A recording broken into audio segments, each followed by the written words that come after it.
Okay, I'm going to share 6 cues with you, 6 guiding principles that we use to keep ourselves in that optimal headspace on a wedding day. And we owe so much of our luck and so much of our performance to these cues.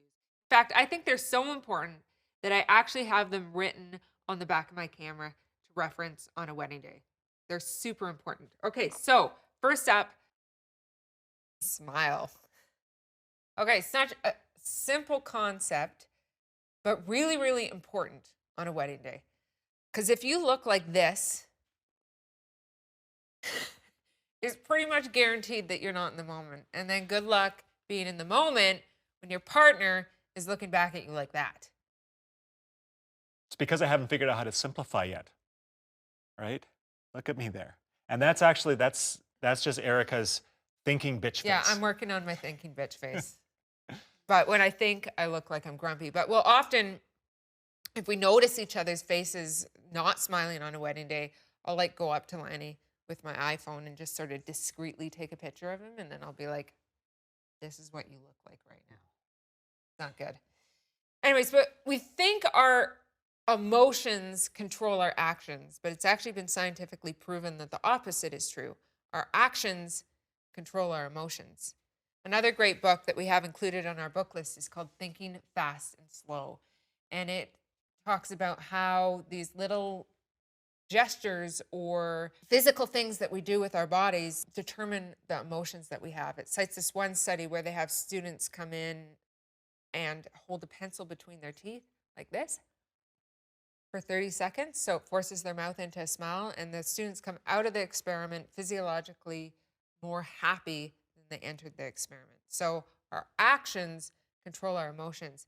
And when we get into our posing later on in the course, you'll see that we use that same philosophy with posing our couples. You know, instead of saying be romantic with each other or be happy with each other, we have to give them an actual action to evoke the emotion that we're looking for. And that's how we're going to get that authentic emotion. Okay. So next time you feel like the apocalypse is coming down at a wedding, just smile. It's going to make the scene a lot easier for you and a lot easier for the people around you as well. Okay. So smile. Next up, number 2, if you want to get lucky, you got to lose the ego. Right, Lanny? Right. Okay, so when Erica sent me to the foundation workshop, that was at a point when I was really starting to feel like my photography was lacking soul. And one of the things I realized is that my inner ego was hindering my photography in so many ways because I was always so preoccupied with trying to find the next most epic shot I could possibly make, the most dramatic image that I could possibly come up with. And so this wasn't leaving enough attention, enough mental energy for the stuff that really matters. Okay, it was taking me away from being actually present there at the wedding. So my photos weren't making me feel anything because I didn't have any reason to care, right? I wasn't actually there. I started to realize, and it's a continual challenge for me, but that by focusing on connection, like actually seeing my subjects, Humans. right? We've learned to not to refer to them as subjects, right? Because that dehumanizes them. My humans, actually seeing them rather than just looking in their direction, right? Actually listening to what's going on around me versus just, hearing sounds. That brings me into the psychological headspace I need to be in order to bring the kinds of photos that I'm looking for out of myself. And it is, a real challenge for me. I think because my previous career as a firefighter required the opposite. At a house fire, at a car crash, a heart attack, I'd have to disassociate myself from the people I was trying to help so I could better respond to the emergency, so I could sleep at night. So at weddings, it's like a mental switch that I have to consciously make to start feeling again. And when I do that, I stop just photographing subjects and scenes and start capturing moments and humans. Relationships. That's right. Yeah. So, and Erica talked about how, we do really feel like on the surface, weddings are these boring, scripted, predictable events.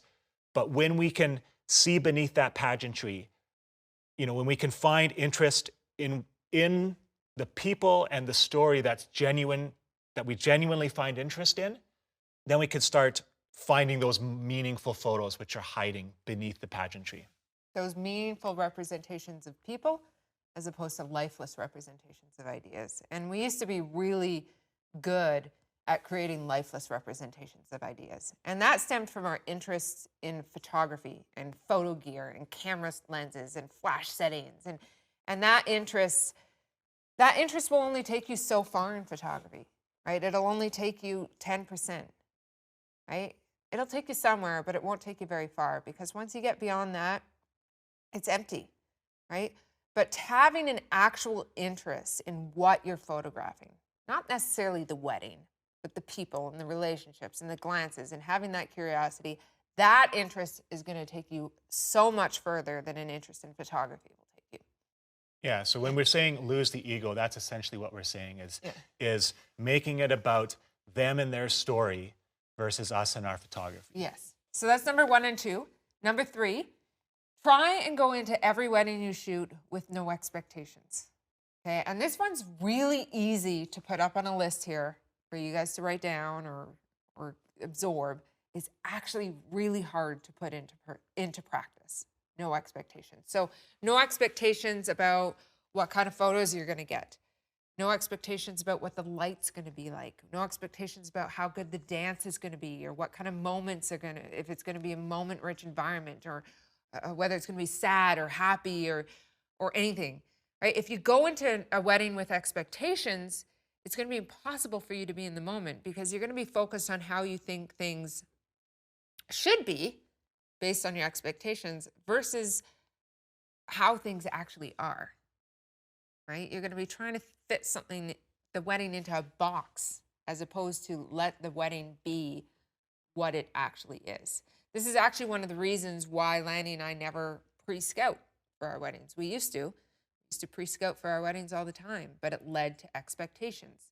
We'd pre-scout the portrait location, we'd have it all storyboarded out, and then inevitably we'd go there the next day for portraits, and it would be raining and the light wouldn't be the same. And so those pre-scouting missions that we went on just led to these expectations, and inevitably it would end in disappointment for us. And instead of focusing on the opportunities that existed before us, we were focused on what we thought we were missing out. Yeah. Okay. Yeah, I would say that we still scout for, if we're traveling for a destination wedding, we'll try to get there and go get a lay of the land and figure out, for example, if we only have half an hour for portraits, where's the best spot to go? Exactly. Should we go here? Should we go there? But we don't sort of like pre-visualize the shots we're going to do anymore. Not anymore at all. I would say the only expectations that we do that's true. feel are healthy and bring with us to weddings would be A, that it's going to be a struggle. Yeah. Okay. B, that we're going to work our asses off. It's going to be hard, and there's going to be failures along the way. Yeah. Apart from that, that's a good expectation to have. Yeah. Apart from that, we try to be this blank canvas. Yeah. So no preconceptions. But that's actually a really good introduction into number 4, which is enjoy the struggle. Okay? Enjoy the struggle, because if there's one expectation you're going to have, is that it's going to be a struggle. So I'm going to tell you guys about 3 types of fun. Okay? So this is type 1 fun. Type 1 fun is enjoyable while it's happening. It's like a dance party. It's like eating really good chocolate. It's fun while it's happening in the moment, right? It's when you're on the dance floor. You can feel the beat in your bones, and someone's pouring alcohol down your throat, and you just can't stop smiling. Fun in the moment. It's fun for real right now. Fun for real right now. Yeah. Yes. Very few of the weddings we photograph fall under this category of fun. Okay. There's some parts of some of our favorite weddings that might fall under this category of fun, where we're like, oh my God, I love my job. But not very often. Okay. Type 2 fun is fun only in retrospect. Okay. So it's only fun after the fact. I think the best way to describe it is like a workout. let's say you're doing hill sprints up a hill. You're doing like 10 hill sprints up the hill. You know, in the middle of your 10th hill sprint, you got lactic acid pooling in your legs. You're breathing heavy. You can taste blood in the back of your throat. Life sucks. You just can't wait for it to be over.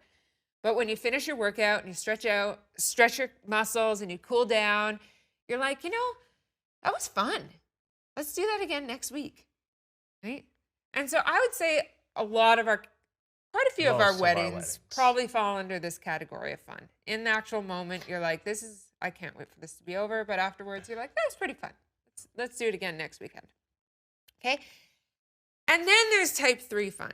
So type 3 fun is defined as not fun, not even in retrospect. Okay. And I'm sorry for all the male viewers out there, but the only thing I can really think to compare it to is childbirth. It's like, suffer through it, and the only satisfaction comes from it being over. You got through it in one piece, and you've got something to show for it. Okay? And this sounds awful, but I would say there's quite a few, or at least parts of every wedding that will fall under this category of fun for us. But the very long-winded point that I'm trying to make here is that it doesn't have to be fun to be fun. Okay, you don't have to. I feel like as artists, we always feel like we have to be loving our job and we have to be passionate about our job. You don't have to be loving every moment of your job for it to be your passion. I feel like you might even be able to compare it to marriage a little, right? Like, I love Lanny enough that I can hate him, right? I married him, and